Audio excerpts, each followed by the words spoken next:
नमस्कार दोस्तों, स्वागत है आपका शिक्षा ज्ञान की दुनिया के यूट्यूब चैनल पर। हम एम लक्ष्मीकांत की सीरीज कंप्लीट कर रहे हैं, जिसमें हमने 5 पार्ट कंप्लीट कर दिए हैं। जिसमें हमने वित्तीय संबंध को समझा, केंद्र एवं राज्य संबंध को समझा, प्रशासनिक संबंध को समझा और इनसे रिलेटेड कुछ प्रश्न मैं आप लोगों से पूछना चाहूंगा, जिसका आंसर आप लोग कमेंट बॉक्स में जरूर दीजिएगा। चलिए, पहला प्रश्न मैं पूछना चाहूंगा। आप लोग बताएंगे प्रशासनिक संबंध किस आर्टिकल के तहत काम करता है और किस भाग में आता है, कैसे काम करता है। इसको भी थोड़ा 2-3 लाइन मतलब 5-6 लाइन आप लोग लिख के बता दीजिएगा। आपको जितने शब्दों में आता है वो लिख के बता दीजिएगा। और एक प्रश्न है, ये बताइए वित्तीय संबंध किस भाग, किस आर्टिकल से लेकर किस आर्टिकल तक आता है और कैसे काम करता है, ये भी आप लोग कमेंट करके बताइएगा। चलिए शुरू करते हैं। आज का हमारा टॉपिक होगा गैर कर राजस्व का वितरण। इसको भी पहले हम इसको पढ़ेंगे, उसके बाद डिटेल में जाएंगे। मेंस की दृष्टि से इसमें क्या महत्वपूर्ण हो सकता है ये भी मैं बताऊंगा, इसलिए वीडियो में लास्ट तक बने रहिएगा। चलिए पहला पॉइंट पढ़ेंगे। केंद्र के गैर राजस्व स्रोतों से व्यापक प्राप्तियां निम्नलिखित से हैं। पहला पॉइंट डाक एवं तार, second point railway, third point banking, चौथा पॉइंट प्रसारण, पांचवा पॉइंट सिक्के एवं मुद्रा, छठा पॉइंट केंद्रीय सार्वजनिक उपक्रम, सातवां पॉइंट समय अवधि समाप्त होने पर उगाही और आठवां पॉइंट अन्य है। दूसरा पॉइंट देखेंगे राज्य।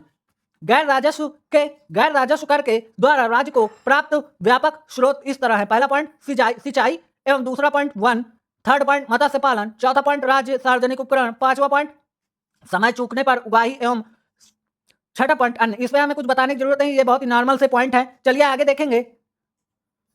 राज्य के लिए सहायतार्थ अनुदान। केंद्र एवं राज्यों के बीच करों की हिस्सेदारी के संविधान में व्यवस्था की गई है कि राज्यों को केंद्र एवं सहायतार्थ अनुदान प्राप्त हो। अनुदान दो प्रकार के होते हैं, विधिक अनुदान एवं विवेकाधीन अनुदान। विधिक अनुदान देखेंगे, आर्टिकल 275 संसद को इस बात का अधिकार प्रदान करता है कि वह राज्यों को आवश्यकता पड़ने पर अनुदान उपलब्ध कराए। यद्यपि प्रत्येक राज्य के लिए ऐसा करना आवश्यक नहीं है। इसके अलावा अलग अलग राज्यों के लिए सहायता राशि भी भिन्न भिन्न निर्धारित की जा सकती है। यह राशि प्रत्येक वर्ग भारत की संचित निधि पर भारित होती है, यानी संचित निधि से दी जाती है। संचित निधि भी भारत का एक अहम हिस्सा है, जिससे तमाम प्रशासनिक कार्यों के लिए धन वितरण कर दिया जाता है। चलिए आगे देखेंगे। इस सामान्य प्रावधान के अतिरिक्त संविधान राज्यों में जनजातियों के उत्थान एवं कल्याण तथा अनुसूचित जनजाति बहुलय राज्यों में प्रशासनिक विकास के लिए भी राज्यों को विशेष सहायता प्रदान करने की शक्ति संसद को देता है। ऐसे राज्यों में भी सम्मिलित हैं।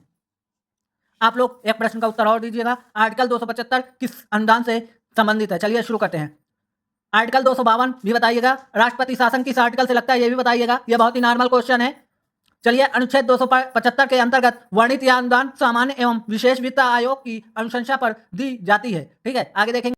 आगे बढ़ेंगे। विवेकाधीन अनुदान। अनुच्छेद 282 संघ एवं राज्य दोनों को इस बात का अधिकार देता है कि लोक प्रयोजन के लिए वे अनुदान आवंटित कर सकते हैं। इस प्रावधान के अंतर्गत केंद्र राज्यों को अनुदान प्रदान कर सकता है। इन अनुदानों को विवेकाधीन अनुदान के नाम से भी जाना जाता है। इसका कारण यह है कि इसके लिए केंद्र बाध्य नहीं है तथा यह पूर्णतः उसके स्वविवेक पर निर्भर करता है। इन अनुदानों के दो उद्देश्य होते हैं, जो योजनागत लक्ष्यों को प्राप्ति के निमित्त राज्यों को वित्तीय सहायता उपलब्ध कराना एवं राष्ट्रीय योजना के लिए राज्यों को प्रभावित करना है। आगे बढ़ेंगे। अन्य अनुदान। संविधान एक अन्य तरह के अनुदान की भी व्यवस्था करता है, किंतु यह अल्प अवधि के लिए होता है। इस प्रकार जूट उत्पादों असम, बिहार, उड़ीसा एवं पश्चिम बंगाल के निर्यात शुल्क की जगह अनुदान का प्रावधान किया गया था। यह अनुदान संविधान प्रारंभ होने से 10 वर्ष की अवधि के लिए किए गए थे। यह अनुदान भारत की संचित निधि पर भरित थे तथा वित्त आयोग की अनुशंसा पर राज्यों को उपलब्ध कराए गए थे। आइए आगे देखेंगे। वस्तु एवं सेवा कर यानी जीएसटी के सक्षम एवं कुशल प्रशासन के लिए केंद्र एवं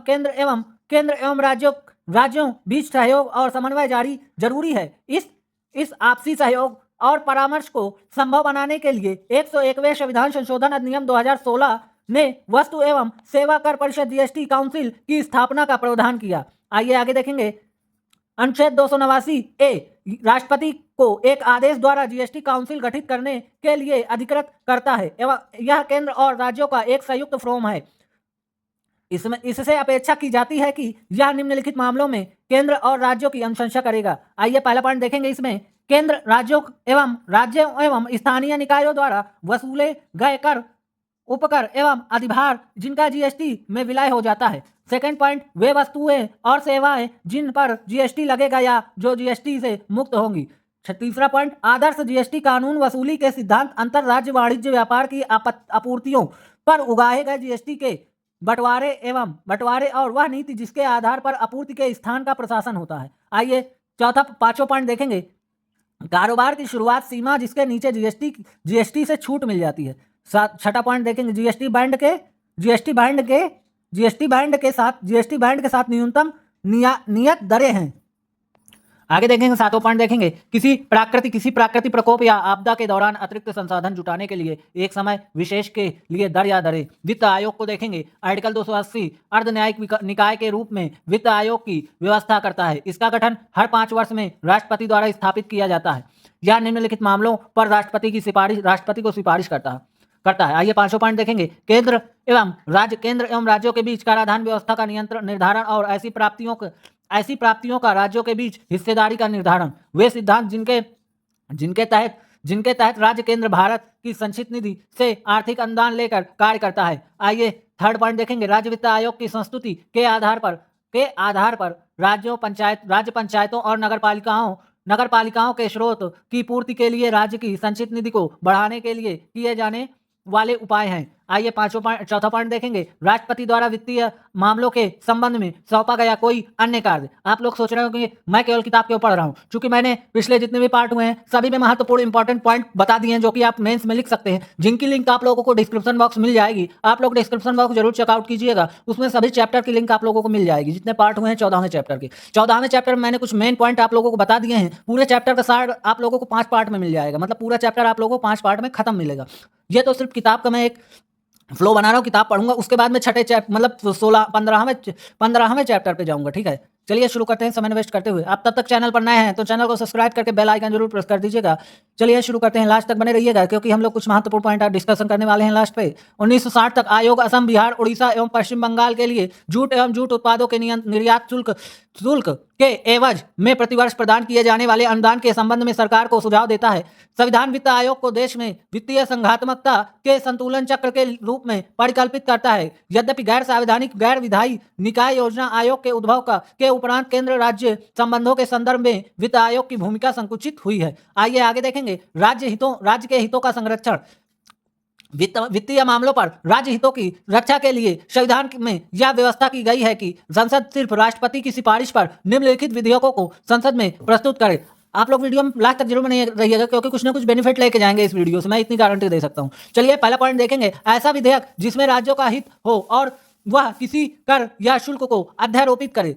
सेकंड पॉइंट, ऐसा विधेयक जो भारतीय आयकर को लागू करने के संबंधी प्रयोजनों हेतु परिभाषित अभिव्यक्ति कृषि आय के अर्थ में परिवर्तन करे।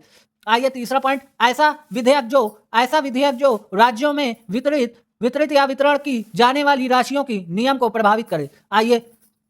आइए चौथा पॉइंट देखेंगे, ऐसा विधेयक जो राज्य के प्रयोजन हेतु किसी विशिष्ट कर या शुल्क पर अधिभार अध्यारोपित करे। कर या शुल्क जिसमें राज्य का हित हो। अभिव्यक्ति का अर्थ है पहला पॉइंट, कर या शुल्क जिसकी कुल प्राप्तियों का पूर्ण या कोई भाग। आइए आगे देखेंगे, चलिए शुरू करते हैं, किसी राज्य को सौंपा जाता है। या दूसरा पॉइंट, शुल्क जहां कुल प्राप्तियों के संदर्भ में फिलहाल इस राशि को भारत की संचित निधि से प्रदान किया जाता है। कुल प्राप्तियां व्यक्ति का अर्थ है संग्रहण की लागत को घटाकर प्राप्त हुई कर या शुल्क प्राप्तियां किसी क्षेत्र में कर या शुल्क की कुल प्राप्तियों का निर्धारण और प्रमाणन भारत के नियंत्रक और महालेखा परीक्षक द्वारा किया जाता है। आइए केंद्र एवं राज्यों द्वारा ऋण देखेंगे। संविधान केंद्र एवं राज्यों के कर्ज लेने की शक्ति और पर निम्नलिखित प्रावधान तय करता है। पहला पॉइंट, कौन कौन से प्रावधान है इनको आप कॉपी पे नोट करते हुए चलिएगा। केंद्र सरकार या तो भारत में या इसके बाहर से भारत की संचित निधि की प्रतिभू एवं गारंटी देकर ऋण ले सकती है, लेकिन दोनों ही मामलों में सीमा निर्धारण संसद द्वारा किया जाएगा। संसद द्वारा इस संबंध में कोई कानून नहीं बनाया जाएगा। आइए सेकंड पॉइंट देखेंगे, इस तरह एक राज्य सरकार भारत में बाहर नहीं राज्य की संचित निधि की प्रतिभू या गारंटी देकर ऋण ले सकता है। लेकिन सीमा निर्धारण राज्य विधानमंडल द्वारा किया जाएगा। आइए थर्ड पॉइंट, किसी केंद्र सरकार किसी राज्य सरकार को ऋण दे सकती है या किसी राज्य द्वारा लेने पर गारंटी दे सकती है। ऋण के ऐसे प्रयोजन हेतु आवश्यक धनराशि भारत की संचित निधि पर भारित होगी। आइए थर्ड पॉइंट, राज्य केंद्र की अनुमति के बिना ऋण नहीं ले सकता। यदि केंद्र द्वारा दिए गए ऋण का कोई भाग बकाया हो या जिसके संबंध में केंद्र ने गारंटी दी हो। समझ में आई बात?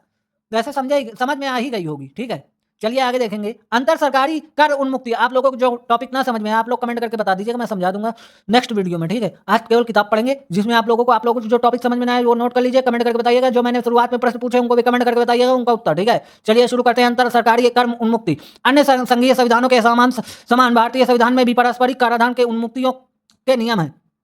इस संबंध में निम्न प्रावधान किए गए हैं। केंद्र की परिसंपत्तियों को राज्य के कर से छूट। केंद्र की सभी परिसंपत्तियों को राज्य या उसके विभिन्न निकायों या यथा नगर पालिकाओं, जिला बोर्डों, पंचायतों इत्यादि को सभी प्रकार के करों में छूट प्राप्त होती है। यद्यपि संसद को यह अधिकार है कि वह इस प्रतिबंध को समाप्त कर सकती है। संपत्ति शब्द से अभिप्राय भूमि, भवन, चल संपत्ति, शेयर, जमा इत्यादि उन सभी चीजों से है जिनका कोई मूल्य होता है। संपत्ति में चल या अचल दोनों प्रकार की संपत्तियां सम्मिलित हैं। संपत्ति का उपयोग संप्रभु जैसे सशस्त्र सेनाएं वाणिज्यिक प्रयोजनों के लिए किया जाता है। आइए आगे देखेंगे, वीडियो में लास्ट तक बने रहिएगा। वीडियो में बहुत मजा आने वाला है। मैं लास्ट में कुछ महत्वपूर्ण पॉइंट आप लोगों को बता दूंगा। उससे पहले अगर आप चैनल पर नए हैं, चैनल को सब्सक्राइब कर लीजिए। वीडियो अच्छी लग रही है तो चैनल को सब्सक्राइब करके बेल आइकन जरूर प्रेस कर दीजिएगा। बेल आइकन दबाना मत भूलिएगा, क्योंकि उसी से आप लोगों को नोटिफिकेशन मिलेगी। चलिए आगे देखेंगे। केंद्र सरकार द्वारा निर्मित निगमों एवं कंपनियों को राज्य कराधान या स्थानीय कराधान की उन्मुक्ति प्राप्त नहीं है। इसका कारण यह है कि निगम या कंपनी एक पृथक विधिक अस्तित्व है। आइए राज्य की परिसंपत्तियों या आय को केंद्रीय कर से छूट देखेंगे। चलिए शुरू करते हैं। राज्यों की परिसंपत्तियों एवं आय को भी केंद्रीय कर से छूट प्राप्त होती है। यह आय संप्रभु कार्यों या वाणिज्यिक कार्यों से हो सकती है, किंतु यदि संसद अनुमति दे तो केंद्र वाणिज्यिक आय पर कर लगा सकता है। यद्यपि केंद्र चाहे तो वह किसी कार्य या व्यवसाय विशेष को इस कर से छूट भी दे सकता है। आप लोगों ने अगर पुरानी वीडियो नहीं देखे हैं तो उनकी लिंक आप लोगों को डिस्क्रिप्शन बॉक्स मिल जाएगी। उसमें मैंने खासतौर से छठे पार्ट में माफ कीजिएगा, पांचवें पार्ट में मैंने बहुत ही अच्छी तरीके से कवर किया है, मतलब पूरे चैप्टर को खत्म कर दिया पांचवें पार्ट में। अब इसको केवल किताब मतलब अपनी भाषा में जो मेंस में आप लोग लिख सकते हैं। ठीक है, उल्लेखनीय है कि राज्य स्थित स्थानीय संस्थाएं केंद्रीय कर से मुक्त नहीं होती हैं। इसी तरह निगमों एवं राज्यों की स्वामित्व वाली कंपनियों की परिसंपत्तियां एवं आय पर कर लगा सकती हैं। आइए आगे देखेंगे। 1963 में सर्वोच्च न्यायालय ने अपने एक सलाहकारी निर्णय में यह सलाह दी थी कि केंद्र द्वारा राज्यों को दी जाने वाली छूट ऐसी होनी चाहिए जिससे सीमा और उत्पाद शुल्क पर कोई प्रभाव ना पड़े। दूसरे शब्दों में माफ कीजिएगा, आगे बढ़ेंगे। दूसरे शब्दों में केंद्र राज्य द्वारा आयातित या निर्यातित वस्तुओं पर कर लगा सकती है या राज्य में उत्पादित या विनिर्मित सामान पर उत्पाद शुल्क लगा सकती है। ठीक है, आगे बढ़ेंगे। आइए देखेंगे आपातकाल के प्रभाव, जिसको हमने पिछली वीडियो में बहुत ही अच्छी तरीके से मेंस में लिखने लायक कुछ पॉइंट बता दिए हैं। ये आप लोगों को वीडियो के बीच में मिलेंगे पिछले पार्ट के। ठीक है, पांचवें पार्ट के, जिसकी आप लोगों को लिंक डिस्क्रिप्शन बॉक्स में मिल जाएगी चैप्टर वाइज। चलिए शुरू करते हैं। केंद्र राज्य के बीच संबंध आपातकाल के दौरान बदल जाते हैं। वे निम्नलिखित हैं। जैसे हमने राष्ट्रीय आपातकाल को भी कवर किया, ठीक है, और वित्तीय आपातकाल को भी कवर किया बहुत ही विस्तार तरीके से, इसलिए हम इसमें सिर्फ किताब को ही पढ़ेंगे। चलिए देखते हैं। जब राष्ट्रीय आपातकाल लागू हो, आर्टिकल 352 के अंतर्गत राष्ट्रपति केंद्र व राज्यों के बीच संवैधानिक राजस्व वितरण को परिवर्तित कर सकता है। इसका तात्पर्य है कि राष्ट्रपति या तो वित्तीय अंतरण को कम कर सकता है या रोक सकता है। ऐसे परिवर्तन जिस वर्ष आपातकाल की घोषणा की गई हो उस वित्तीय वर्ष को समाप्ति तक प्रभावी रहते हैं। हमने वित्तीय आपातकाल और राष्ट्रीय आपातकाल को पिछले भाग में बहुत बढ़िया तरीके से कवर किया मेंस के दृष्टि से, जिसकी लिंक आप लोगों को डिस्क्रिप्शन बॉक्स में मिल जाएगी। चलिए शुरू करते हैं। वित्तीय आपातकाल। जब वित्तीय आपातकाल आर्टिकल 360 के अंतर्गत लागू हो और राज्यों को निर्देश दे सकता है कि वित्तीय औचित्य संबंधी सिद्धांतों का पालन। सेकंड पॉइंट, आदेश निर्देश क्या दे सकते हैं? राज्य की सेवा में लगे सभी वर्गों के लोगों के वेतन एवं भत्ते कम करें। और थर्ड पॉइंट, सभी धन विधेयकों या अन्य वित्तीय विधेयकों को राष्ट्रपति की स्वीकृति के लिए आरक्षित करें। मैंने ये जो राष्ट्रीय आपातकाल और वित्तीय आपातकाल को पिछले पार्ट में कवर किया बहुत अच्छी तरीके से, आप लोगों को जिसकी लिंक आप लोगों को डिस्क्रिप्शन बॉक्स मिल जाएगी। मेंस में लिखने लायक उसमें बढ़िया पॉइंट मैंने बता दिए हैं कि एग्जामिनर पढ़ते ही आप लोगों को नंबर दे देगा। ठीक है, चलिए शुरू करते हैं, आगे बढ़ेंगे हम। आगे बढ़ेंगे, इन आर्टिकलों को हम बाद में पढ़ेंगे। जो आर्टिकल आप लोगों को दिख रहे होंगे स्क्रीन पर, इन आर्टिकलों को हम बाद में पढ़ेंगे। ये इधर भी कुछ आर्टिकल आप लोगों को दिख रहे होंगे, इनको भी हम बाद में पढ़ेंगे। पहले हम इस चैप्टर को खत्म करते हैं। केंद्र राज्य संबंधों की प्रवृत्तियां 1967 तक केंद्र राज्य संबंध व्यापक एवं सामान्य बने रहे, क्योंकि केंद्र एवं ज्यादातर राज्यों में एक ही दल का शासन था। 1967 के चुनाव में कांग्रेस पार्टी 9 राज्यों में हार गई, जिससे केंद्र में उसकी स्थिति कमजोर हुई। इससे केंद्र राज्य संबंध में राजनीतिक परिदृश्य में नया परिवर्तन आया। राज्यों में गैर कांग्रेसी सरकारों ने कई मसलों पर केंद्रीयकरण का विरोध किया। उन्होंने राज्यों की स्वायत्तता का मुद्दा उठाया और ज्यादा शक्तियां एवं वित्तीय स्रोतों की मांग की। इसने केंद्र राज्य संबंधों में टकराव और तनाव की स्थिति पैदा हुई। मैंने शुरुआत में पिछले पार्ट में मैंने शुरुआत में इनको बहुत बढ़िया तरीके से समझाया है, समझ में आई बात? इसलिए जिसकी लिंक आप लोगों को डिस्क्रिप्शन बॉक्स मिल जाएगी, आप लोग जरूर चेकआउट कीजिएगा। केंद्र राज्य संबंध में तनाव संभव है, इसको भी मैंने बहुत ही बढ़िया तरीके से क्षेत्र इसको भी बहुत बढ़िया तरीके से कवर किया है। आज कल किताब पढ़ूंगा, उसके बाद छठे 15वें चैप्टर पे चलेंगे। जिन मुद्दों के कारण केंद्र और राज्यों के बीच टकराव पैदा हुआ वे हैं, पहला पॉइंट राज्यपाल की नियुक्ति एवं बर्खास्तगी का तरीका। सेकंड, राज्यपाल का दलगत व पक्षपातपूर्ण रवैया। थर्ड, पार्टी हित में राष्ट्रपति शासन को लगाना। फोर्थ है राज्य में कानून एवं व्यवस्था बनाने के लिए केंद्रीय बलों की तैनाती। पांचवा, राज्य विधेयकों को राष्ट्रपति की स्वीकृति के लिए आरक्षित रखना। छठा, राज्य के लिए वित्तीय आवंटन में भेदभाव। सातवां, राज्य नीतियों के अनुपालन में योजना आयोग की भूमिका। आठवां, अखिल भारतीय सेवाओं IAS IPS यानी IFOS का प्रबंधन। नौवां, राजनीतिक उद्देश्यों के लिए। देखिए, इनको मैंने एक पॉइंट को मैंने पिछले पार्ट में बहुत बढ़िया तरीके से समझाया है। ये क्या बोलते हैं, IAS IPS अखिल भारतीय सेवाओं वाले टॉपिक में मैंने इसको अच्छी तरीके से डिकोड किया है, जो कि आप लोगों को चौथे पार्ट में मिल जाएगा। ठीक है, वो बहुत ही अच्छी तरीके से कवर किया गया है, जिसमें आप लोगों को क्या मिलेगा, मेंस में लिखने के लिए मसाला मिलेगा। मसाला समझते हैं ना, बस मिल सकता है, आप लोग बस देखिएगा, जिसकी लिंक आप लोगों को डिस्क्रिप्शन बॉक्स मिल जाएगी। मोबाइल हिल रहा होगा, उसको इग्नोर करिए। चलिए देखते हैं आगे। इलेक्ट्रॉनिक मीडिया का प्रयोग। 10वां पॉइंट, मुख्यमंत्री के विरुद्ध जांच आयोग की नियुक्ति। 11वां पॉइंट, केंद्र एवं राज्यों के मध्य वित्तीय हिस्सेदारी। 12वां पॉइंट, राज्य सूची में केंद्र द्वारा अतिक्रमण। 1960 के दशक के मध्य से ही केंद्र राज्य संबंधों पर विचार किया जा रहा है। केंद्र राज्य संबंधों के मुद्दों पर निम्नलिखित कार्य हुए। प्रशासनिक सुधार आयोग, इसको भी मैंने पिछले पार्टों में बहुत ही बढ़िया तरीके से कवर किया। प्रशासनिक सुधार आयोग को। ठीक है, चलिए शुरू करते हैं। प्रशासनिक सुधार आयोग केंद्र सरकार ने मोरारजी देसाई, जिसका अनुसरण के हनुमत्तैया ने किया की अध्यक्षता में 1966 में 6 सदस्यीय भारत को प्रथम प्रशासनिक सुधार आयोग का गठन किया। इस आयोग की रिपोर्ट के अध्ययन के लिए MCC वार्ड के अधीन एक दल का गठन किया और अंतिम रिपोर्ट 1969 को केंद्र सरकार को सौंपी गई। इसने केंद्र राज्य संबंधों को सुधारने के लिए 22 सिफारिशें प्रस्तुत की। मुख्य सिफारिशें इस प्रकार हैं, आइए मुख्य सिफारिशें देखेंगे। संविधान के आर्टिकल 263 के तहत एक अंतर्राज्यीय परिषद का गठन किया जाए। मतलब सेकंड पॉइंट, राज्यपाल के रूप में गैर दलीय ऐसे व्यक्ति को नियुक्त किया जाए जिसके सार्वजनिक जीवन एवं प्रशासन में लंबा अनुभव हो। ठीक है, आइए आगे देखेंगे। थर्ड पॉइंट, राज्य के लिए अधिकतम शक्तियों का प्रत्यायोजन। ठीक है, तीसरा पॉइंट हो गया। अब हम आगे बढ़ेंगे। राज्यों को ज्यादा वित्तीय संसाधन स्थानांतरित कराए जाएं ताकि उनकी केंद्र पर निर्भरता कम रहे। नेक्स्ट पॉइंट, उनके अनुरोध या अन्यथा पर ही राज्य में केंद्रीय सशस्त्र बलों को तैनाती हो। राज्य मन्नार समिति 1969 में तमिलनाडु सरकार DMA के डॉक्टर VP राज मन्नार की अध्यक्षता में केंद्र राज्य संबंधों की समीक्षा करने एवं राज्यों को स्वायत्तता दिलाने के लिए संविधान में संशोधन के सुझाव देने हेतु 3 सदस्यीय समिति का गठन किया गया। इस समिति ने 1971 में तमिलनाडु सरकार को अपना प्रतिवेदन सौंपा। आइए आगे देखेंगे। इस समिति ने केंद्र की एकात्मकता की केंद्रीयकरण की प्रवृत्ति की समीक्षा की। इसमें शामिल थे, पहला पॉइंट, संविधान के वे विशेष प्रावधान जो केंद्र को विशेष शक्तियां प्रदान की। सेकंड पॉइंट, केंद्र एवं राज्यों दोनों में एकल पार्टी की सरकार। थर्ड पॉइंट, राज्यों को संसाधनों की होने वाली कमी एवं इसके कारण केंद्र की सहायता पर उनकी निर्भरता। चौथा पॉइंट, केंद्रीय नियोजन की संस्था एवं योजना आयोग की भूमिका। इस समिति की महत्वपूर्ण सिफारिशें इस प्रकार थी। आइए इसमें पहला पॉइंट देखें कौन कौन सी सिफारिशें। ये सिफारिशें बहुत ही महत्वपूर्ण होती हैं, जो आप लोग अंडरलाइन करना चाहें तो अंडरलाइन कर सकते हैं कि किसने कौन सी सिफारिश की। जैसे योजना आयोग की भूमिका में इस समिति यानी केंद्रीय नियोजन संस्था, इस समिति में महत्वपूर्ण सिफारिशें क्या थी, ये बहुत ही महत्वपूर्ण है, आप लोग मेंस में प्रयोग कर सकते हैं। पहला पॉइंट, एक अंतर्राज्यीय परिषद का गठन किया गया। ठीक है, एक अंतर्राज्यीय परिषद का गठन किया जाए। सेकंड पॉइंट, योजना आयोग का स्थान एक संविधि निकाय द्वारा लिया जाए। थर्ड पॉइंट, वित्त आयोग को एक स्थायी निकाय बना दिया जाए।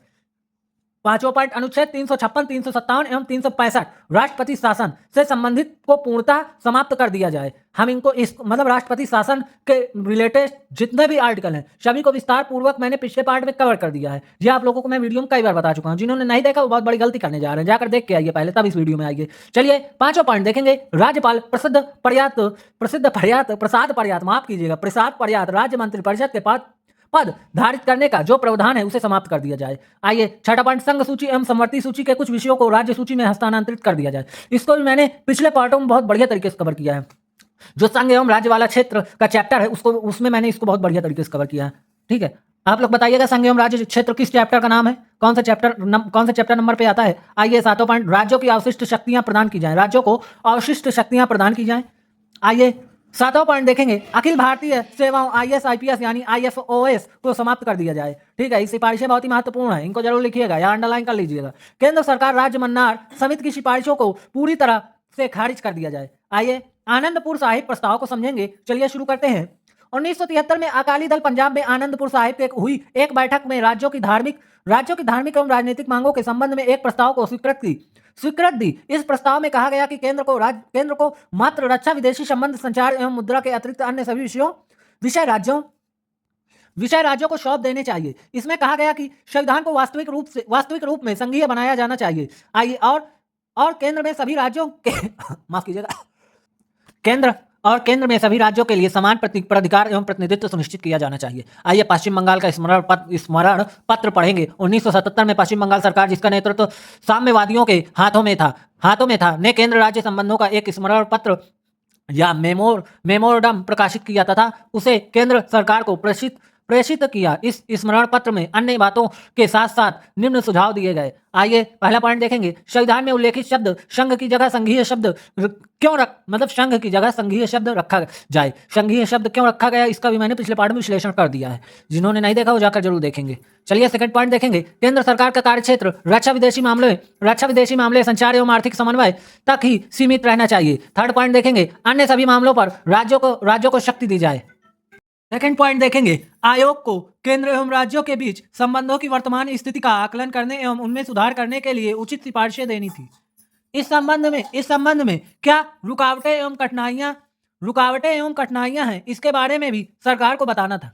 आयोग को यह देखना था कि पिछले वर्षों में देश में, विशेष रूप से पिछले 2 दशकों में एवं संविधान की मंशा के अनुरूप सामाजिक एवं आर्थिक विकास की क्या स्थिति रही है तथा इसे तीव्र करने के लिए क्या किया जाना चाहिए। इन सिफारिशों में आयोग को यह भी बताना था कि राष्ट्र की एकता एवं अखंडता को अक्षुण्ण रखते हुए लोगों के कल्याण हेतु, अच्छे शासन को सुनिश्चित करने हेतु नई चुनौतियों का किस प्रकार सामना किया जाए और सहस्त्राब्दी के प्रारंभिक दशकों में गरीबी और असाक्षरता उन्मूलन द्वारा भावी परिस्थितियों के अनुरूप सतत और तीव्र आर्थिक वृद्धि कैसे प्राप्त की जाए। थर्ड पॉइंट देखेंगे, उक्त मामलों का विवेचन करते समय एवं अपनी सिफारिशें देते समय आयोग को विशिष्ट भूमिका निभानी थी, लेकिन उसे निम्न सीमाओं का भी ध्यान रखना था। आइए पहला पॉइंट देखेंगे, इसमें क्या है, राज्यों के संबंध में केंद्र की भूमिका, दायित्व एवं कार्यक्षेत्र कैसा होना चाहिए। विशेष रूप से जब कोई राज्य लंबे समय तक सांप्रदायिक हिंसा, जातीय हिंसा या लंबे समय से चल रही किसी अन्य प्रकार की हिंसा से प्रस्त हो। आइए सेकंड पॉइंट देखेंगे, राज्यों के संबंध में केंद्र की भूमिका, दायित्व एवं कार्यक्षेत्र कैसा होना चाहिए। विशेष रूप से नियोजन एवं बड़ी परियोजनाओं जैसे नदियों को जोड़ना आदि, ये ऐसे कार्य हैं जिसमें 15-20 वर्ष का समय लगता है। तीसरा पॉइंट, राज्यों के संबंध में केंद्र की भूमिका, दायित्व एवं कार्यक्षेत्र कैसा होना चाहिए, विशेष रूप से पंचायती राज संस्थाओं एवं अन्य स्थानीय निकायों को स्वायत्तता के संदर्भ में संविधान की 6ठी अनुसूची में वर्णित स्वायत्तता निकायों का प्रशासन भी इसमें शामिल है। चौथा पॉइंट देखेंगे, राज्य के संबंध में केंद्र की भूमिका, दायित्व एवं कार्यक्षेत्र कैसा होना चाहिए, विशेष रूप से स्वतंत्र नियोजन एवं जिला स्तर पर पृथक बजट बनाने के संदर्भ में। पांचवा पॉइंट देखेंगे, राज्यों के संबंध में केंद्र की भूमिका, दायित्व एवं कार्यक्षेत्र कैसा होना चाहिए, विशेष रूप से केंद्र द्वारा राज्यों को विभिन्न मदों के अंतर्गत प्राप्त होने वाली सहायता के संदर्भ में। छठा पॉइंट, राज्यों के संबंध में केंद्र की भूमिका, दायित्व एवं कार्यक्षेत्र कैसा होना चाहिए, विशेष रूप से पिछड़े राज्यों की उन्नति के लिए योजनाओं के निर्माण एवं उनकी क्रियान्वयन के संदर्भ में। सातवां पॉइंट, 8वें एवं 12वें वित्त आयोग द्वारा केंद्र राज्य वित्तीय संबंधों के बारे में की गई सिफारिशों के संदर्भ में, विशेष रूप से केंद्र से प्राप्त होने वाली बड़ी वित्तीय सहायता के बारे में। ये 8वां पॉइंट देखेंगे, उत्पादन पर पृथक करों की आवश्यकता एवं प्रासंगिकता एवं वैट के कारण वस्तुओं एवं सेवाओं की बिक्री पर लगने वाले कर के संदर्भ में। 9वां पॉइंट देखेंगे, एक एकीकृत एवं लक्षित घरेलू बाजार बनाने के लिए अंतर्राज्यीय व्यापार के गठन एवं सरकारिया आयोग के रिपोर्ट के अध्याय 18 में इस संबंध की गई सिफारिशों के संदर्भ में। 10वां पॉइंट देखेंगे, एक केंद्रीय विधि परावर्तन अधिकरण की स्थापना, जिसे अंतर्राज्यीय अपराधों की जांच का अधिकार हो गया, राज्यों की सीमाओं में होने वाले उन अपराधों की जांच का अधिकार हो जिनसे राष्ट्रीय सुरक्षा खतरे में पड़ती हो, एक गठन के संदर्भ में। 11वां पॉइंट, आर्टिकल 355 के अंतर्गत आवश्यकता पड़ने पर स्वप्रेरणा के से राज्यों में नियोजित किए जाने वाले अर्धसैनिक बलों की उपयोगिता के संदर्भ में। आइए आगे देखेंगे, उससे पहले अगर आप चैनल पर नए हैं तो चैनल को सब्सक्राइब करके बेल आइकन जरूर प्रेस कर दीजिएगा। चलिए आगे देखते हैं। आयोग ने अप्रैल 2010 में अपनी रिपोर्ट सरकार को सौंप दी। कुल 1456 प्रश्नों की इस रिपोर्ट को 7 खंडों में अंतिम रूप देने में आयोग को सरकारिया आयोग की रिपोर्ट संविधान संचालन की समीक्षा के लिए गठित आयोग NCRWC की रिपोर्ट तथा द्वितीय प्रशासनिक सुधार आयोग की रिपोर्ट से बहुत मदद मिली। हालांकि अनेक क्षेत्रों में आयोग की रिपोर्ट सरकारिया आयोग के अनुशंसाओं से मेल नहीं खाती थी। आयोग अपने विचारार्थ विषय के अंतर्गत उठाए गए मुद्दों की गहराई से जांच करने तथा संबंधित सभी पक्षों की संगोपांग समीक्षा के उपरांत इस निष्कर्ष पर पहुंचा कि सहकारी संघवाद भारत की एकता, अखंडता एवं भविष्य में इसके सामाजिक एवं आर्थिक विकास के लिए अपरिहार्य है। इस प्रकार सहकारिया संघवाद का सिद्धांत भारतीय राजनीति एवं शासन व्यवस्था के लिए एक व्यवहारिक मार्गदर्शन का कार्य करता है। कुल मिलाकर आयोग ने 310 अनुशंसाएं की, इनको हम लास्ट में समझेंगे अनुशंसाएं क्या है। अनुशंसाएं की जिनमें से कुछ केंद्र राज्य संबंधों का भी स्पर्श करती हैं। कुछ प्रमुख अनुशंसाएं निम्नलिखित हैं। पहला पॉइंट देखेंगे, सूची 3 में वर्णित विषयों पर बने कानूनों के प्रभावी कार्यान्वयन के लिए यह आवश्यक है कि सीमावर्ती सूची अंतर्गत आने वाले विषयों पर संसद एवं विधायन प्रस्तुत करने से पहले केंद्र राज्यों के लिए व्यापक सहमति बने। सेकंड पॉइंट, राज्यों के सुपुर्द किए गए मामलों पर केंद्र को संसदीय सर्वोच्चता स्थापित करने में अधिकतम संयम बरतना चाहिए। राज्य सूची एवं समवर्ती सूची को हस्तांतरित विषयों के मामलों में राज्यों के प्रति लचीला रुख रखना बेहतर केंद्र राज्य संबंध की पूंजी है। हमने 13वें चैप्टर संघ एवं राज्य में राज्य सूची और समवर्ती सूची को बहुत ही महत्वपूर्ण तरीके से कवर किया है। तो आप लोग अगर वह वीडियो नहीं देखे हैं 13वें चैप्टर की और 14वें चैप्टर की पांचों पार्ट नहीं देखे हैं, जिनकी लिंक आप लोगों को डिस्क्रिप्शन बॉक्स मिल जाएगी। तीसरा पॉइंट देखेंगे, केंद्र को समवर्ती सूची के विषयों अथवा परस्पर व्यापी क्षेत्राधिकारियों के संबंध में सिर्फ उन्हीं विषयों को हाथ में लेना चाहिए जो कि राष्ट्रहित में नीतियों की समरूपता के लिए नितांत आवश्यक हैं। आइए आगे देखेंगे। चौथा पॉइंट देखेंगे, समवर्ती अथवा परस्पर व्यापी परस्पर व्यापी क्षेत्राधिकार से संबंधित मामलों के प्रबंधन के लिए अंतरराज्य परिषद को सतत आकेक्षण की भूमिका में रहना चाहिए। 5वां पॉइंट, राष्ट्रपति द्वारा विधेयक लौटा दिए जाने की स्थिति में राज्य विधायिका के कार्य करने के लिए अनुच्छेद 201 में निर्धारित 6 माह की अवधि को राष्ट्रपति के लिए भी राज्य विधेयक पर सहमति देने अथवा रोकने के संबंध में निश्चय करने के लिए भी प्रयोज्य बनाया जा सकता है। आइए 6वां पॉइंट देखेंगे। संसद को सूची 1 की प्रविष्टि 14 से संबंधित विषय समझौता करना तथा इसे संसदीय अधिनियम द्वारा लागू कराना पर कानून बनाना चाहिए, जिससे कि संलग्न पद्धतियों की प्रणालीबद्ध किया जा सके। इस बारे में शांति का उपयोग स्वाभाविक रूप से विधायी एवं कार्यकारिणी शक्तियों की संघीय संरचना को देखते हुए निर्बाध नहीं हो सकती। 7वां पॉइंट, संधियों एवं समझौतों के फलस्वरूप वित्तीय जिम्मेदारियों तथा राज्यों की वित्तीय स्थिति पर इनके प्रभावों का ध्यान समय समय पर गठित किए जाने वाले वित्तीय आयोगों को रखना चाहिए। 8वां पॉइंट, राज्यपालों का चयन करते समय केंद्र सरकार को सरकारीय आयोग द्वारा अनुशासित निम्नलिखित दिशा निर्देशों का सख्ती से पालन करना चाहिए। ये आप मेंस में प्रयोग कर सकते हैं। पहला पॉइंट देखेंगे, उसे जीवन के किसी क्षेत्र में अग्रगण्य होना चाहिए। सेकंड पॉइंट, उसे राज्य के बाहर का व्यक्ति होना चाहिए। थर्ड पॉइंट, उसे एक असंबद्ध व्यक्ति होना चाहिए कि राज्य की स्थानीय राजनीति से नजदीकी तौर पर ना जुड़ा हो। चौथा पॉइंट, उसे ऐसा व्यक्ति होना चाहिए जिसकी राजनीति में सामान्यतः बड़ी भूमिका ना रही हो, विशेषकर हाल के अतीत में। आइए 9वां पॉइंट देखेंगे। राज्यपालों के 5 साल का कार्यकाल निर्धारित होना चाहिए और उनकी पद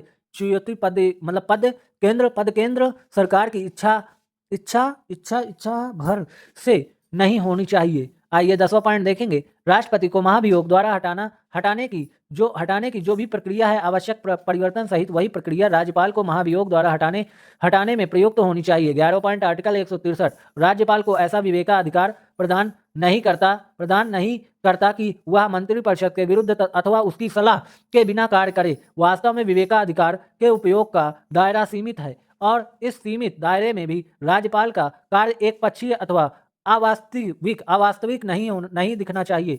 उसका कार्य विवेक द्वारा निर्देशित, नेक नियति, ईमानदारी द्वारा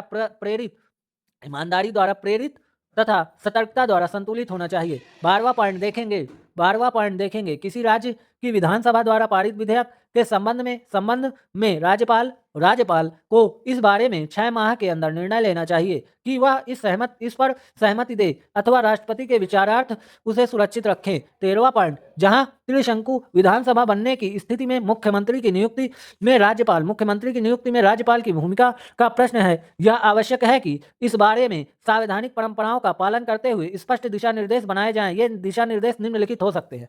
पहला पॉइंट देखेंगे। पहला पॉइंट क्या है? विधानसभा पहला पॉइंट, विधानसभा में जिस दल या दलों के समूह का सबसे अधिक समर्थन प्राप्त है उसे सरकार बनाने के लिए आमंत्रित करना चाहिए। सेकंड पॉइंट देखेंगे। चुनाव पूर्व गठबंधन को स्थिति में इस गठबंधन को एक दल बनाना चाहिए और यदि इसे बहुमत प्राप्त होता है तो गठबंधन के नेता को राज्यपाल द्वारा सरकार बनाने के लिए आमंत्रित करना चाहिए। आइए थर्ड पॉइंट देखेंगे। यदि किसी दल अथवा चुनाव पूर्ण गठबंधन वाले समूह को स्पष्ट बहुमत नहीं प्राप्त होता तो राज्यपाल को मुख्यमंत्री का चयन निम्नलिखित प्राथमिकता चरण में करना चाहिए। पहला पॉइंट देखेंगे। चुनाव पूर्व गठबंधन वाले दलों का समूह जिसके पास सबसे बड़ी संख्या है। सेकंड पॉइंट, वह सबसे बड़ा एकल दल जो दूसरों के समर्थन से सरकार बनाने का दावा कर रहा हो। थर्ड पॉइंट देखेंगे। चुनाव पश्चात का गठबंधन जिसमें सभी हिस्सेदार सरकार में शामिल होना चाहते हैं।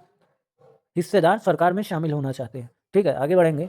आइए चौथा पॉइंट देखेंगे। चुनाव के पश्चात का गठबंधन जिसमें कुछ दल सरकार में शामिल होना चाहते हैं तथा शेष सरकार से बाहर रहकर उसका समर्थन करना चाहते हैं।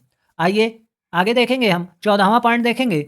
जहां तक किसी मुख्यमंत्री को हटाने का प्रश्न है, राज्यपाल को मुख्यमंत्री को अपना बहुमत सदन में पटल पर साबित करने के लिए बराबर कहते रहना चाहिए और इसके लिए एक समय सीमा निर्धारित करना चाहिए। 15वां पॉइंट, राज्यपाल को मंत्रिपरिषद की सलाह के खिलाफ जाकर किसी राज्य मंत्री पर अभियोग दर्ज करने की सहमति देने का अधिकार होना चाहिए यदि मंत्रिमंडल के निर्णय राज्यपाल की दृष्टि में उपलब्ध सामग्री को देखते हुए पूर्वाग्रह से प्रेरित प्रतीत होता है। आइए 16वां पॉइंट देखेंगे। राज्यपालों को विश्वविद्यालयों के कुलपति के रूप में कार्य करने अथवा अन्य वैधानिक पद धारण करने की परंपरा परंपरा परंपरा का अंत होना चाहिए। उसकी भूमिका केवल संवैधानिक प्रावधानों तक सीमित होनी चाहिए। 17वां पॉइंट देखेंगे, जब किसी बाहरी आक्रमण अथवा आंतरिक अव्यवस्था के कारण राज्य प्रशासन पंगु हो जाता है यानी तंग हो जाता है और इससे राज्य का संवैधानिक तंत्र ठप्प पड़ जाता है, मतलब बंद हो जाता है, तब आर्टिकल 355 के अंतर्गत संघ को अपने सर्वोपरि उत्तरदायित्वों का निर्वहन के तहत सभी उपलब्ध विकल्पों का विचार करते हुए स्थिति में को नियंत्रित करना चाहिए। साथ ही अनुच्छेद 356 के अंतर्गत प्रदत्त शक्तियों का उपयोग राज्य की संवैधानिक तंत्र की विफलता को दुरुस्त करने तक ही सीमित रहना चाहिए। 18वां पॉइंट देखेंगे, जहां तक संवैधानिक तंत्र की विफलता के मामले में अनुच्छेद 356 के अंतर्गत कार्यवाही करने का प्रश्न है। एस.आर. बॉम्बई बनाम भारत संघ 1994, इस मामले को भी हमने पिछले पार्ट में बहुत बढ़िया तरीके से कवर किया मेंस की दृष्टि से। 1994 के मामले में सर्वोच्च न्यायालय द्वारा दिए गए निर्णय के आलोक में दिए गए नए दिशा निर्देश को शामिल करते हुए उपयुक्त संशोधन किए जाने की जरूरत है। इससे राज्यों के मामले में संभावित संदेह एवं आशंका का निराकरण हो सकेगा, जिससे कि केंद्र राज्य संबंध बेहतर बनाने में मदद मिलेगी। 1900 पॉइंट जबकि आर्टिकल 352 तथा 356 के अंतर्गत आपातकाल लगाने के लिए शर्त बहुत सख्त कर दी गई है और इसे अंतिम उपाय के रूप में ही उपयोग किया जाने का प्रावधान है और अनुच्छेद 355 के अंतर्गत राज्यों की सुरक्षा और दायित्व संघ का है। यह आवश्यक है कि केंद्र के हस्तक्षेप के संबंध में संवैधानिक और वैधानिक रूपरेखा बनाई जाए, लेकिन इसमें अनुच्छेद 352 और 356 के अंतर्गत अत्यधिक कदम उठाने की अनिवार्यता न हो। इस रूपरेखा फ्रेमवर्क को स्थानीय आपातकाल के रूप में उपयोग करने से यह सुनिश्चित किया जा सकता है कि राज्य सरकार काम करती रहे और विधानसभा को भंग करने की जरूरत नहीं पड़े, जबकि केंद्र सरकार इस संबंध में विनिर्दिष्ट तथा स्थानीय तौर पर प्रतिक्रिया करे। अनुच्छेद 355 पाठित 7वीं अनुसूची के अंतर्गत सूची 1 में प्रविष्टि 2A और सूची 2 की प्रविष्टि 1 के अंतर्गत स्थानीय आपातकाल लागू करने का पूरा औचित्य बनता है। आइए 20वां पॉइंट देखेंगे, अंतर राज्य परिषद के अंतर राज्यीय एवं केंद्र राज्यीय मतभेदों को दूर करने का एक विश्वसनीय, शक्तिशाली तथा निष्पक्ष प्रणाली बनाने के लिए अनुच्छेद 363 के समुचित संशोधनों की आवश्यकता है। 31वां पॉइंट, क्षेत्रीय परिषद की बैठक वर्ष में कम से कम 2 बार होनी चाहिए तथा बैठकों का एजेंडा संबंधित राज्यों द्वारा आपसी समन्वय बढ़ाने और नीतियों की सुसंगतता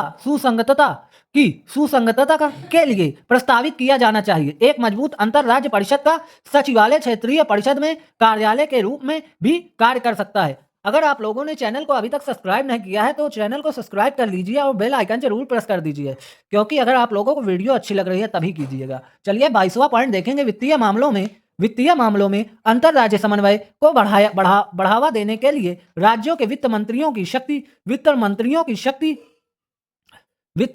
शक्ति प्राप्त समिति का गठन एक सफल प्रयोग हो सकता है। दूसरे क्षेत्रों में भी इसी प्रकार के संदेशों मॉडल्स के संस्थानीकरण की आवश्यकता है। मुख्यमंत्रियों का एक फोरम जिसकी अध्यक्षता चक्र अनुक्रम से एक मुख्यमंत्री करे के बारे में भी विचार किया जा सकता है, जिससे कि ऊर्जा, खाद्य, शिक्षा, पर्यावरण एवं स्वास्थ्य क्षेत्रों में समन्वित नीतियां लागू की जा सकें। 23वां पॉइंट, स्वास्थ्य, शिक्षा, इंजीनियरिंग तथा न्यायपालिका आदि क्षेत्रों में नई अखिल भारतीय सेवाओं को सृजित करना चाहिए। 24वां पॉइंट, राज्यों के प्रतिनिधिक फोरम के रूप में सेकंड चैम्बर के गठन एवं कार्य में बाधक कारकों को हटाना चाहिए अथवा संशोधित करना चाहिए और इसके लिए संवैधानिक प्रावधानों के संशोधन की जरूरत हो तो वह भी करना चाहिए। वास्तव में राज्यसभा में केंद्र और राज्यों के बीच वित्तीय, विधायी तथा प्रशासनिक संबंधों को लेकर मतभेद के बिंदुओं का स्वीकार्य हल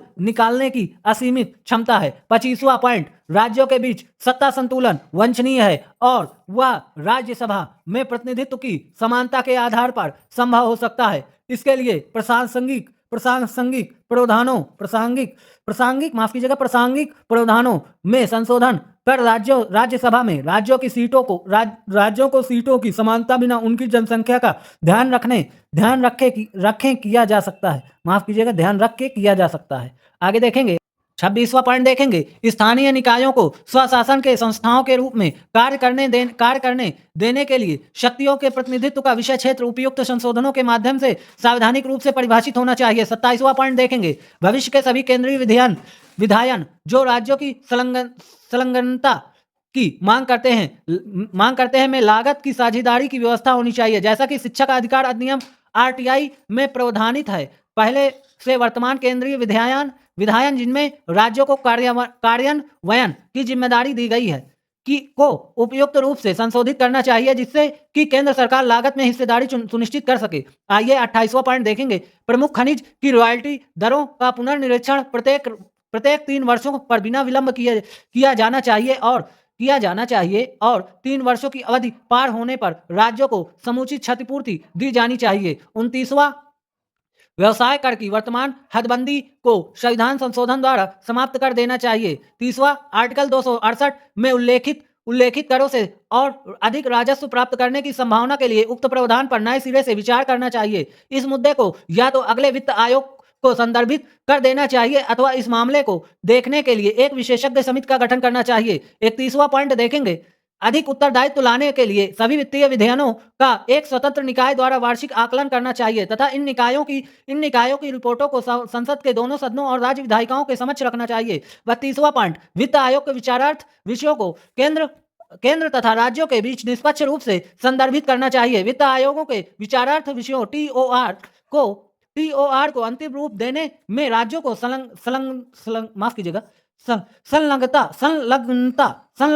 माफ कीजिएगा, बोलते नहीं बन रहा, बाकी पढ़ लूंगा, के लिए एक प्रभावी प्रक्रिया अपनाई जानी चाहिए। आगे बढ़ेंगे, आगे देखेंगे 33वां पॉइंट है, केंद्र सरकार के सभी वर्तमान उपकारों तथा सरचार्जों की समीक्षा करनी चाहिए ताकि सकल कर राजस्व में उनकी हिस्सेदारी को कम किया जा सके। आइए 34वां पॉइंट देखेंगे, योजना एवं गैर योजना खर्च में नजदीकी संलग्नता के कारण एक विशेषज्ञ समिति की नियुक्ति की जा सकती है, जो कि योजना खर्च एवं गैर योजना खर्च बीच अंतर के मुद्दे को देखे। 35वां पॉइंट, वित्त आयोग तथा योजना आयोग के बीच बेहतर समन्वय होना चाहिए। वित्त आयोग और पंचवर्षीय योजना के द्वारा अवतरित अवधियों के तालमेल से ऐसे समन्वय की स्थिति में सुधार किया जाना चाहिए। 36वां पॉइंट देखेंगे, वित्त मंत्रालय के वित्त आयोग प्रभाग को एक पूर्ण विभाग के रूप में रूपांतरित कर देना चाहिए, जो कि वित्त आयोग की स्थायी सचिवालय के रूप में कार्य करे। 37वां पॉइंट देखेंगे, योजना आयोग की वर्तमान परिस्थितियों में महत्वपूर्ण भूमिका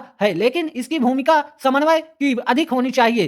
केंद्रीय मंत्रालय एवं राज्यों की प्रक्षेत्रीय योजनाओं के सूक्ष्म प्रबंधन की कम। 38वां पॉइंट देखेंगे, आर्टिकल 307 संपठित सूची 1 में प्रविष्टि 42 के अंतर्गत अंतर्राज्य व्यापार एवं वाणिज्य आयोग की स्थापना के लिए कार्यकारिणी भूमिका निर्णयकारी शक्ति के साथ अंतर्निहित होना चाहिए। एक संवैधानिक निकाय के रूप में आयोग के निर्णय अंतिम तथा सभी राज्यों के साथ साथ भारतीय संघ पर भी बाध्यकारी होना चाहिए। आयोग के निर्णयों से प्रभावित कोई पक्ष सर्वोच्च न्यायालय में अपील दायर कर सकता है। आयोग की रिपोर्ट सभी हितधारकों, राज्य सरकारों, संघ शासित प्रदेशों के प्रशासनों की तथा केंद्रीय मंत्रिमंडल संबंधित विभाग आदि को उनके सुविचारित दृष्टिकोण के लिए भेजी गई थी। केंद्रीय मंत्रालयों, विभाग तथा राज्य सरकारों, संघ शासित क्षेत्रों के प्रशासनों से प्राप्त टिप्पणियों का अंतर राज्य परिषद द्वारा अध्ययन किया जा सकता है। टिप्पणी एवं संदर्भ आप लोग खुद पढ़िएगा, इसमें कुछ है नहीं।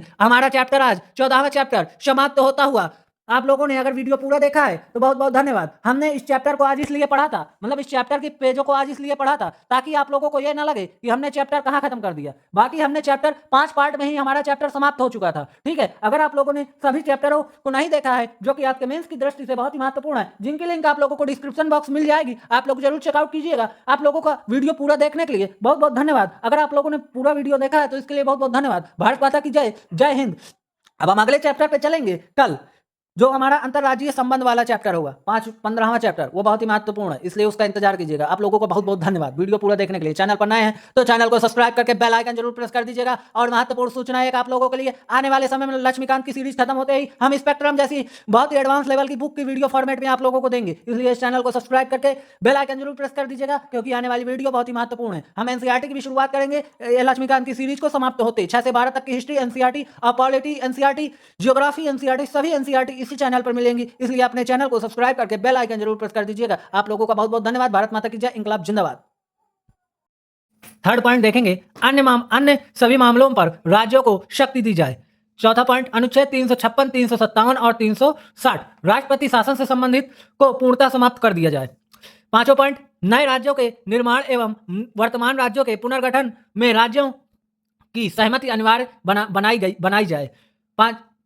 छठा पॉइंट देखेंगे, केंद्र द्वारा प्राप्त समस्त राजस्व का 75% हिस्सा राज्य को दिया जाए। सातवां पॉइंट, राज्यसभा को लोकसभा के बराबर शक्तियां प्रदान की जाएं। आठवां पॉइंट, केवल केंद्र एवं राज्य सेवाएं होनी चाहिए तथा अखिल भारतीय सेवाओं को पूर्णतः समाप्त कर दिया जाना चाहिए। केंद्र सरकार ने इस ज्ञापन में की गई सभी मांगों को स्वीकार नहीं किया। आइए सरकारिया आयोग, जो कि हमने पिछले भाग में बहुत ही बढ़िया तरीके से मेंस में लिखने लायक बहुत ही बढ़िया तरीके से कवर किया है, चलिए इसको पढ़ेंगे। 1983 में केंद्र सरकार ने उच्चतम न्यायालय के सेवानिवृत्त न्यायाधीश आर.एस. सरकारिया की अध्यक्षता में केंद्र राज्य संबंधों पर एक 3 सदस्यीय आयोग का गठन किया गया है। जिन्होंने पढ़ा होगा उन्हें पता है यह टॉपिक कितना महत्वपूर्ण है। ठीक है, आयोग से कहा गया कि वह केंद्र और सरकार के बीच सभी व्यवस्थाओं व कार्य पद्धतियों का परीक्षण करें और इस संबंध में उचित परिवर्तन व प्रमाणिक सिफारिशें प्रदान करें। इसे अपने काम को पूरा करने के लिए 1 वर्ष का समय दिया गया, तथापि इसका कार्यकाल 4 बार बढ़ाना पड़ा। इसने अपनी रिपोर्ट 1988 में सौंप दी। आगे बढ़ेंगे। आयोग ढांचागत परिवर्तन के पक्ष में नहीं था। इसमें महसूस किया कि मूल रूप से संवैधानिक व्यवस्था और सिद्धांत रूप से मूल संस्थात्मक संरचना ठीक है, लेकिन इसने इस बात पर बल दिया कि प्रचानात्मक एवं कार्यात्मक स्तर पर परिवर्तन हो। इसने महसूस किया कि स्थायी संस्था मामले में मुकाबला में, माफ कीजिएगा हम इसको फिर से पढ़ेंगे, कि स्थायी संस्था मामले के मुकाबले में संघीयता सहयोगी क्रिया के लिए ज्यादा क्रियात्मक व्यवस्था है। इसने इस भाग को पूर्णतः खारिज कर दिया कि केंद्र की शक्तियों में कटौती हो, बल्कि इसने स्पष्ट किया कि राष्ट्रीय एकता एवं अखंडता के लिए मजबूत केंद्र का होना आवश्यक है, जिससे विखंडनीय प्रवृत्तियों द्वारा चुनौती दी जा रही है। हालांकि उसने सशक्त केंद्र का मतलब यह नहीं बताया कि शक्तियों का केंद्रीकरण हो।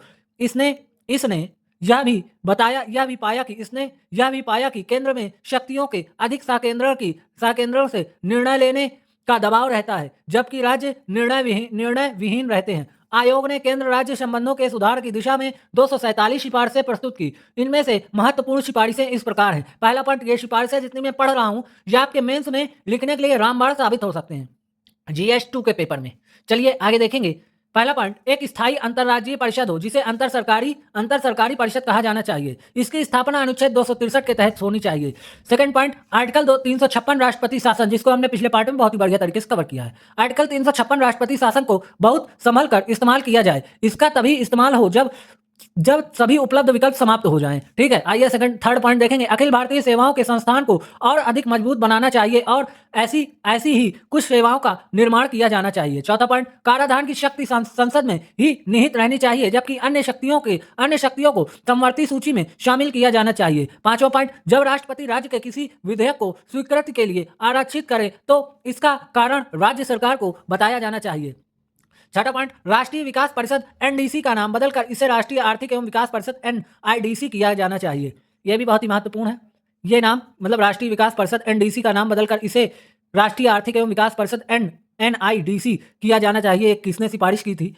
यह भी बहुत ही महत्वपूर्ण है। सातों पॉइंट देखेंगे। क्षेत्रीय परिषद बनानी चाहिए और इन्हें संघीयता के मामले में प्रोत्साहित करना चाहिए।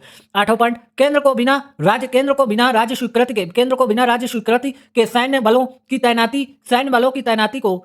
की तैनाती की शक्ति प्राप्त होनी चाहिए। यहाँ तक कि यह राज्यों की सहमति के बिना भी किया जा सकता है, तथापि यह वांछनीय है कि राज्यों के से परामर्श किया जाए। 9वां पॉइंट, समवर्ती सूची के विषयों पर कानून बनाने से पहले केंद्र को राज्य से परामर्श करना चाहिए। 10वां पॉइंट, राज्यपाल की नियुक्ति पर मुख्यमंत्री की सलाह की व्यवस्था को स्वयं संविधान में निर्दिष्ट किया जाना चाहिए। मैं केवल आज किताब पढ़ूंगा क्योंकि मैंने पिछले 5वें पार्ट में सभी चैप्टर को बहुत ही डिटेल में सभी टॉपिक को बहुत ही डिटेल में कवर कर दिया है।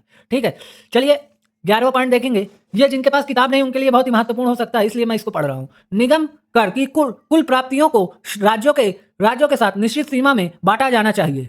12वां पॉइंट देखेंगे, राज्यपाल विधानसभा में बहुमत की स्थिति पर सरकार को भंग नहीं कर सकता।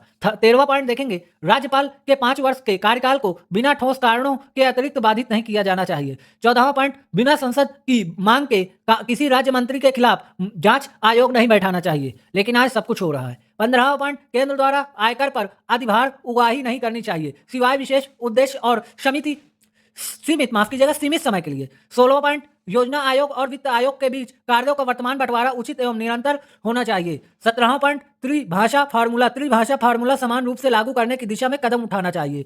18वां पॉइंट, रेडियो एवं टेलीविजन के लिए स्वायत्तता नहीं होनी चाहिए, लेकिन इनके कार्यों का विकेंद्रीकरण होना चाहिए। 19वां पॉइंट, राज्यों के पुनर्गठन पर राज्यसभा की भूमिका एवं केंद्र की शक्ति में परिवर्तन नहीं होने चाहिए। 20वां पॉइंट, भाषागत अल्पसंख्यकों के लिए कमिश्नरी प्रारंभ करना चाहिए। केंद्र सरकार सरकारिया आयोग 180-247 में से सिफारिशों 180-247 में से सिफारिशों को लागू कर चुकी है। इनमें सबसे महत्वपूर्ण 1990 में केंद्र राज्य परिषद का गठन है। ठीक है, पुंछी आयोग को भी हमने पिछले पार्ट में बहुत बढ़िया तरीके से कवर किया। आप लोग अगर पूरा वीडियो नहीं देखेंगे तो आप लोगों को समझ में नहीं आएगा, इसलिए पिछले पार्ट की लिंक आप लोगों को डिस्क्रिप्शन बॉक्स में मिल जाएगी। आप लोग लिंक पर क्लिक करके पूरी वीडियो देखिएगा, तभी ये सब समझ में आएगा। चलिए देखते हैं। अप्रैल 2007 में केंद्र सरकार ने केंद्र राज्य संबंधों की समीक्षा के लिए उच्चतम न्यायालय में भूतपूर्व मुख्य न्यायाधीश मदन मोहन पुंछी की अध्यक्षता में एक आयोग का गठन किया।